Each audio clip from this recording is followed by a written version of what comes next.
Good morning, good afternoon, good evening. My name is Jason, and I have my partner in crime, Blake, and we are the Sunday Fun Day guys. Blake, we got 1 week until the first game and 10 days until the first Sunday of the NFL season. Super pumped. College football is on. I'm right in my wheelhouse, my glory, and looking forward to many weekends of football coming up, buddy. Yeah, man. And somehow we got to find time here in the next 6 days to get this episode and two more in, give the folks what they need to have them ready for week one. Last week of drafts this weekend, Survivor. right? You got to get all those Yeah. final drafts in. Yes, Travis. I think I had four. I got one more on Sunday, and then that completes the what is it, Quinn? Whatever five is, Quinn. Like it's a lot of drafts, folks. Let's just put it that way. How do you keep up, Jason? That's a good question, fanatics. I still don't know how I keep up. So, but we do it because we love it. Tell you what, I got a lot of my guys in my drafts. I've been just buying them one round early. The Jerome Yeah. Ford stock is super high. Oh yeah. Brandon Ayuk just signed today. Saw We had that. CD Lamb signing, and Jamar is still. Yeah. We'll see what happens with that. It's going to get interesting. Having knowing what I know about the Bengals, the inner workings of the Bengals, this could be interesting. Let's just put it that way. Mike Brown does not like to give in. Yeah, just a little bit. But we digress on that. What are we covering this week, Blake? What are we talking about? This episode is going to be a quick one, I think, but it's a good one. It's our Survivor episode. So it's an intro to Survivor pools covering everything that we consider as we have done Survivor pools over the past, 10 years? God, has it been that long? I'm not sure, but it's been a while. When you don't win, it's even longer. I think we're over still. Oh, we were definitely over, close but no cigar. We're getting there. Like we every year we get a little bit closer. So hopefully this is the year. But for next, we're going to go over our rules for any Survivor League you win. And to Blake's point, these rules are a kind of the genesis of us not winning these things and figuring out what we need to do the next year in order to be better equipped to go as far as we can into the season with Survivor picks. So with that being said, Blake, go ahead and kick us off, buddy. I mean, well, let's remind them, take it with a grain of salt. Yeah. We've learned the hard way on some of these. We've gone against them and learned the hard way. We've documented them. We've thought through them, but these aren't stat based. As much as I would love to have stats to back every single one of them up, some of these just make sense. Yeah. Some of them are obvious, but yeah. So what do we have? We have five core rules that we stick to right now. Yes. So they're more guidelines, right? Yeah. I mean, they help us make decisions, and when it comes down to a decision, picking between teams or maybe having to make a tough call because there isn't a team that's a favorable option. These guide us in a direction. And to Blake's point, you're gonna if you're successful in your Survivor League, at some point you're gonna have to break one of these rules because at some point the pool is gonna dwindle down to nothing. But again, this at least gets you to hopefully a better opportunity to win whatever Survivor pool you're in. So again, with that being said, Blake, what's our number one rule, or the first rule, I should say, in terms of Survivor picks? Avoid teams crossing the country. Now, I always dig into this one going into the season, and I always end up finding an interesting thought in that it affects West Coast teams more than it affects East Coast teams. But some of the reasonings that we stay away from teams that cross the country, for anybody that's traveled long distances, you've got fatigue. Sure. And that's going to play a role. And when you're talking about the NFL and athletes, you're looking for optimal performance. You got time zone differences. So it could be a 3-hour time zone change, and playing when they're used to waking up at a certain time, it takes a toll on the body. It impacts their sleep schedule. And then finally, a team that's crossing the country is 100% without a doubt the away team. And while the home field advantage has become less and less over the years, and in some years it's gotten down to like a 51% win rate, Hmm. there's still something to be said for a home field advantage. Oh, no question. And to your point, if any of us have done traveling, whether it be with work, with families, or whatever, usually that day you travel, you're a dead dog tired. And as we always talk about, NFL players are creatures of habit. So anytime the schedule gets thrown off just a little bit, it kind of throws off their game. But what you're seeing now, and Blake, I think a lot of teams are actually understanding that, flying from west to east, more so to east to west, can be an issue. So you're finding a lot of teams that will get out there like 2 or 3 days early, get accustomed to the time change, and still, obviously, it'll still have an effect on it, but not as bad. So I think this rule, more than any other ones, is the one that is easily decipherable in terms of the schedule. You look at the schedule, and Seattle's going to Miami. Well, do you want to pick Seattle when they're playing Miami and it's a 1 o'clock start when it's 10 o'clock in Seattle? Just some, just something to think about. Yeah. Then you combine that with some of the other rules and Yeah. some of the other variables, if they're only a Mhm. 1 point favorite and Right. this or that. I mean, that could be a deciding factor for you going away from a team crossing the country. So first rule, avoid teams that are playing cross country. Number two, for the second one we have, is avoid division matchups. And I think this is another one that's kind of self-explanatory. These teams play twice a year. So they're very familiar with each other's offensive schemes, defensive schemes. Now, again, if some team has a new staff, they got to get to know them maybe a little bit better. But typically, and I'm not saying all the time, when you see upsets in the NFL, it's usually within the division because they are so familiar with one another. And I'll actually go back a little bit into the college game last week, Florida State, Georgia Tech. That was a pretty big upset for most people's accounts.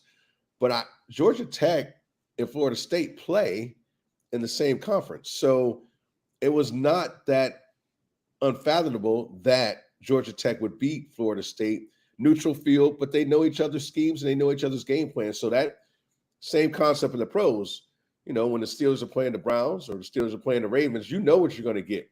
Typically going to be low scoring games. They're going to try to run the ball. And there's that familiarity with offensive schemes and defensive schemes, even special team schemes that make division matchups really hard to pick, Blake. In a lot of cases, because they are low scoring games, they're closer games, and that comes down to the whole any given Sunday variable. Mm-hmm. One injury, one big play, completely flips the apple cart. Yep. I mean, and typically, you want to catch your division foe maybe early in the season. Typically, when it gets later in the season, it's that much harder to play them. And again, we talk about a team like Houston last year. I would guarantee you, the rest of the teams in that division had no idea what Houston was going to be. Let's rephrase that. Nobody in the NFL had any idea what Houston was going to be, but they became formidable, and those teams had a hard time beating them because Houston essentially came out of nowhere, and CJ Stroud had an unbelievable year. But it's going to be interesting to see this year, now that they have a year under their belt, what teams within the division do in terms of dealing with the Houston Texans. Yep. And that leads us right into rule number 3. Yes. Which is caution playing against a new quarterback. That was a perfect segue. It was. Yeah. Almost like you planned it. I wish I could take credit, but I can't. When you don't know what you're going up against, it's risky. And that could be a rookie quarterback in CJ Stroud, or that could be a quarterback who maybe is a vet, but hasn't seen the field for a while. Joe Flacco. Mm-hmm. Right? So both of those cases were applicable last year and made major swings for teams. I think everybody thought Houston was going to be a team you pick on all year long. 100%. I know we had that conversation. Oh, yeah. If you thought otherwise, you must have had a heck of a crystal ball, because nobody saw what the Texans did last year coming whatsoever. Nope. And so two very good examples of just be careful picking against quarterbacks who either haven't seen the field or haven't seen the field in a while. Mike White got the Bengals. Yep. Several years ago. Yeah. Like, who's Mike White? Well, he was good enough to beat the Bengals. Yeah. So, and again, as we said, you don't know what you're getting with a rookie quarterback. And then sometimes I think sometimes defenses may get a little like complacent, like, oh, this guy's a rookie. We'll be able to rattle him. We'll be able to, shake him up a little bit. But these quarterbacks, they're so well prepared anymore. I mean, they come in slinging the ball, and next thing you know, you're going home with a loss. Yep. So rule number 3, caution playing against new quarterbacks, whether they be rookies or wily old veterans. Now, I know, Blake, I see some stats here. I'm going to let you have this one. Rule number 4. I see stats. All yours, baby. Thursday Night Football. We stay away. I know, and in digging in, there are some folks out there that like to bet the home team on Thursday Night Football. And while I can appreciate that, we've seen some wild outcomes on Thursday Night Football games. Unpredictable madness. Last year, you have the Chargers game. Raiders versus Chargers. Crazy. Chargers are favored by 3. The over-under for the game, 36 points, week 15. Final score, Raiders 63, Chargers 21. Nobody saw that coming. No, I couldn't believe that. I was sitting there watching this game. I was like, you got to be kidding me. That was the most ridiculous game I've ever seen on any night, whether it be Thursday, Sunday, Monday, whatever. And if you think about the context of it, week 15, Jason, you're down to nitty gritty. Like, there's not a whole lot of teams left that are like strong picks in a survivor pool unless you've gotten really lucky. So had you considered our rules, Vegas is only favored by 3. It wasn't a majorly strong pick. Avoid Thursday Night Football. You might have picked the Chargers and lost. Right. I think out of all the rules, this one statistically is the one that, if you're looking at stats and you're a stat person out there, Fanatics, I mean, this is the one you definitely want to pay attention to because the stats bear everything out. I mean, Blake just went over it in terms of what the stats show. Thursday night games coming off a short week, and teams are hurting, teams are struggling, and especially later in the season. When they've gone through their buys and they're, again, these guys have a hard time staying healthy, and they got to turn around and play literally 72 hours later. That's a tough proposition for a lot of NFL players. And what you see on Thursday night, let's be honest, it's not very good football. I mean, the product is terrible, if we want to be honest. That's pretty consistent.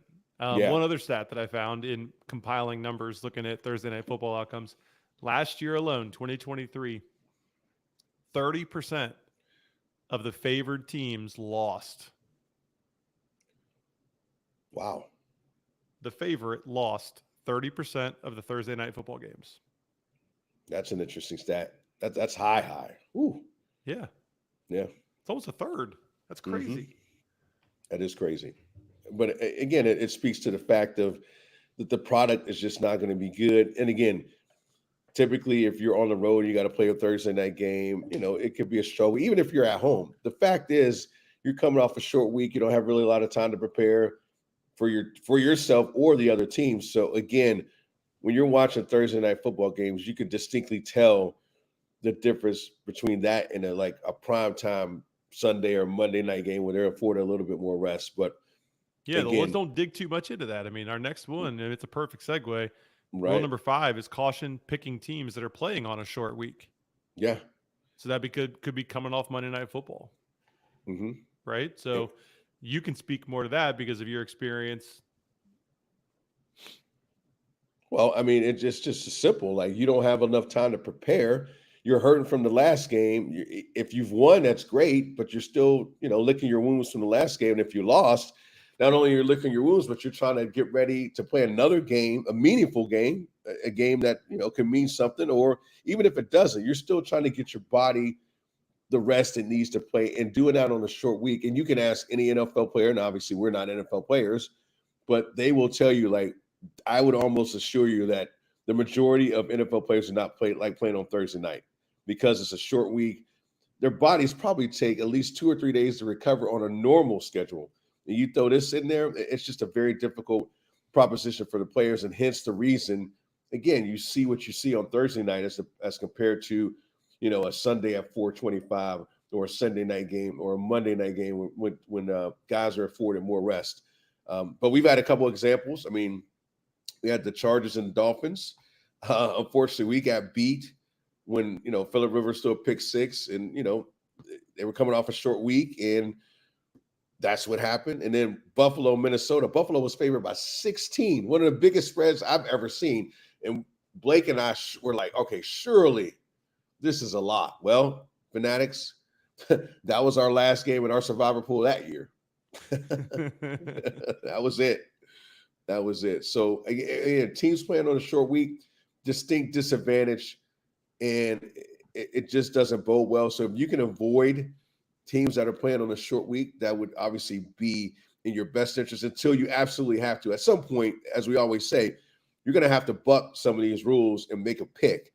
But, try to get through the rest or the early games in terms of the first several weeks, and then you'll have a better idea what the teams look like and who you may be able to pick moving forward or not pick moving forward.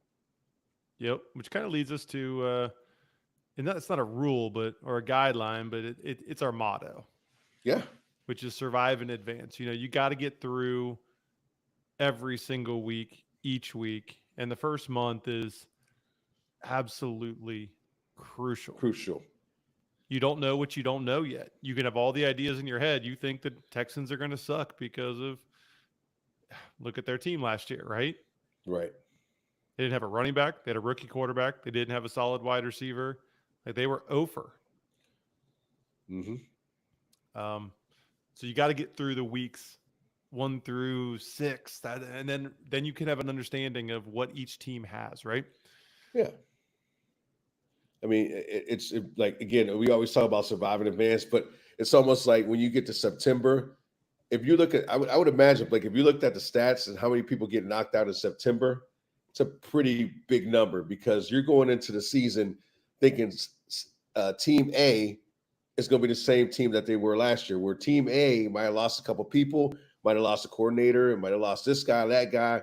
Team A is not what they used to be, and Team C is now on the level of Team A. So again, Fanatics, it's very important when you're doing these survivor leagues, just get through September and everything will kind of shake itself out, but very difficult to do. We've been fortunate enough to get through September, and there's been sometimes we've been knocked out in September. So I would say, again, do your research. These rules aren't foolproof. Again, there's no stats behind them. It's just what we've observed over the number of years of doing survivor leagues. And we think that these rules can help you as you try to figure out what team you're picking, what the schedule is, where they're traveling, short week, Thursday night. Those things all matter. Yeah. So it just kind of goes right along with what you were saying, Jason. Like, picking week to week and not looking too far ahead, there's an idea that you want to save the best teams for last. You want to save them to use them. Oh, yeah. In reality, you have to get through the week. There is no sense in saving a team for week 10 with a juicy matchup if you don't make it to week 10, right? Right, exactly. And as well as I do, injuries happen. Teams fade. Teams improve as the season goes on. Sure. Those kind of variables create new opportunities for teams to be picked or picked against, right? Exactly. So don't look too far ahead. Week to week, survive in advance. Right. And it's human nature. Like, it's human nature to look at advance. I mean, we've done it and we've been burned by it because we're like, okay, we're going to do this. We're going to do that. Let's look at like week 7. But we've conditioned ourselves, Fanatics, to literally block out the rest of the weeks and focus on the games that week. Even though it's always easy to take a little peek, like you want to take a little peek, but we've been burned so many times that we understand, like, it's a week by week thing. As Blake said, injuries happen. You're one injury to your quarterback, one injury to the quarterback away from having just a terrible season. Like, you look at any of the top teams, if their quarterbacks went down, i.e. Joe Burrow, they're going to struggle regardless of how well the backup is, because there's a reason that person is the backup. Yeah, so this is a perfect segue into a couple of things I had jotted down. Future value is what that's called.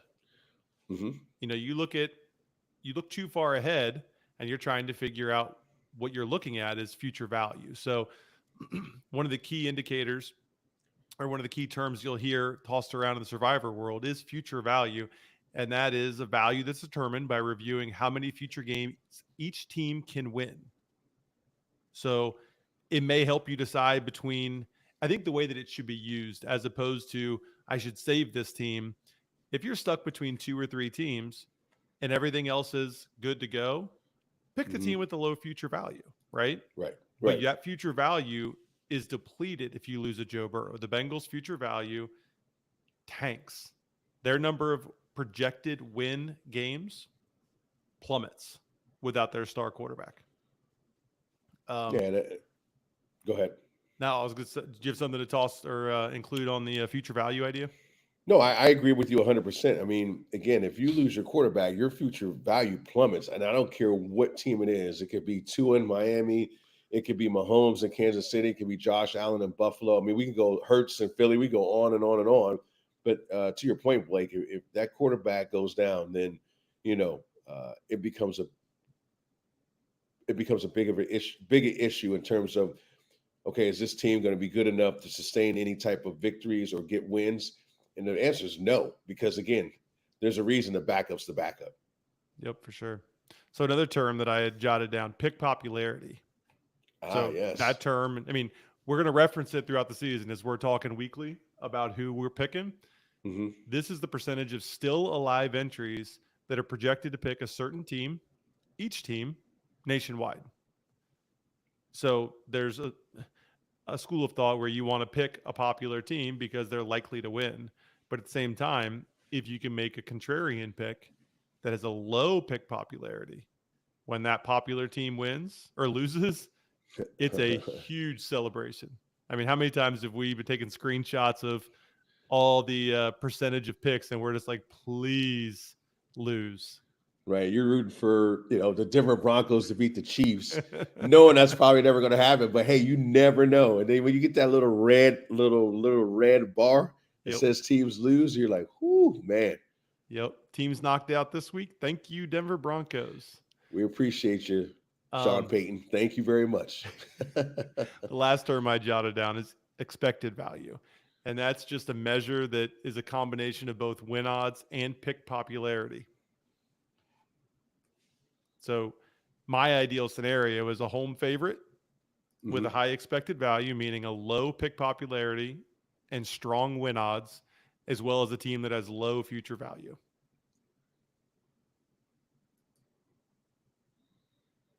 I mean, it's pretty self-explanatory. Like, again, I think the main thing is just be cognizant of what's going on with the teams the games, first of all, the teams you're picking, obviously injury reports. I mean, all that stuff plays into it. I can't tell you how many times Blake and I, do we know who's hurt? Do we know this? Do we know that? It's not just about picking the team. It's about really diving in if you want to be successful and try to survive in advance. Now, again, just because you do all this work doesn't mean you're guaranteed to survive in advance, because in the NFL, as Blake said, it's any given Sunday. But we feel that these rules and these, I guess, applications give you the best opportunity to continue to survive in advance and hopefully win whatever pot you have in your survivor pool.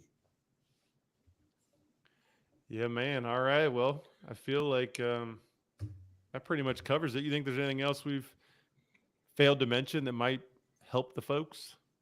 I think we're good. I'll go over the rules again one more time. So first rule, avoid teams that are playing cross country. Rule number 2, avoid division matchups. Rule number 3, caution playing against new quarterbacks, whether they be rookies or veterans. Rule number 4, the Thursday night football bug. We just talked about that. Rule number 5, teams that are playing on a short week. Again, we've gone over that. And then kind of our de facto rule or our motto, survive in advance, folks. Survive in advance. All right, man. That's good stuff. I think it was good stuff. I'm ready to dive into what we got next episode. We're going to touch on some general draft strategies and thoughts. And then the following episode, we're looking at week 1 preparation. I know. I'm getting excited, man. It's, the summer's always good, but you get to a point in the summer like, all right, man, when is football season happening? We're finally here after weeks and months of waiting. And then before you know it, we'll be in December, January, talking about, playoffs, Super Bowl, et cetera. But it's good to have football back. You can watch a little college football right now. In the meantime, Blake, let the folks know our social media outlets. Find us on Instagram and Facebook. Sunday Fun Day, guys. Great. And we're actually picking up some steam. We got some followers. Everybody's hip to the game. They like our caricatures. I get a lot of laughs on mine, so I'm hoping you get a lot of laughs on yours, and that's a good thing. So if you can't laugh with them, that's you have to be able to laugh at yourself. And God knows when you look at those, you're going to be able to laugh at us. So with that being said, Fanatics, this is a wrap for this episode of the Sunday Fun Day Guys Football Podcast. And remember to make this Sunday your fun day. Sunday Fun Day Guys out.